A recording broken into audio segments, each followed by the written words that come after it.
ही आहे नवी तूर, रात्री भिजू घातली होती आणि आता आपण तिची उसळ बनवतोय. तर उसळीसाठी कांदा, टोमॅटो आणि अद्रक, लसूण जे काही आपण साहित्य उसळीला घेतो तेच घ्यायचं आहे.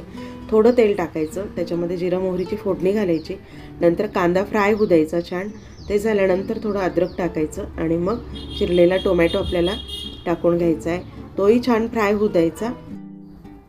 असं सगळं छान फ्राय झाल्याच्या नंतर त्याच्यामध्ये आपल्याला तिखट, हळद, मीठ, रोजचे रेग्युलरचे जे मसाले आहेत ते घालायचे आहेत आणि त्यानंतर चणा मसाला आपल्याला घालायचा आहे.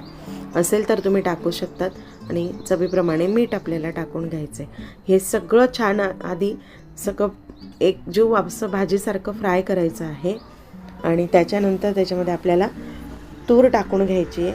तूर व्यवस्थित निवडून आणि त्याच्यातले काडी कचरा काढून मगच आपल्याला टाकायची आहे. नवीन तूर निघत आहेत म्हणून नव्या तुरीची उसळ छान लागते खायला. आणि कोथिंबीर वरून टाका.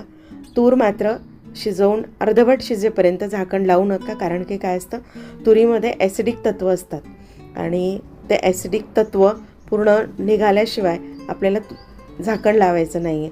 नाहीतर मग काय होतं, त्याच्यामध्ये ते साचून राहतं आणि मग ॲसिडिटी, जळजळ होते आपल्याला.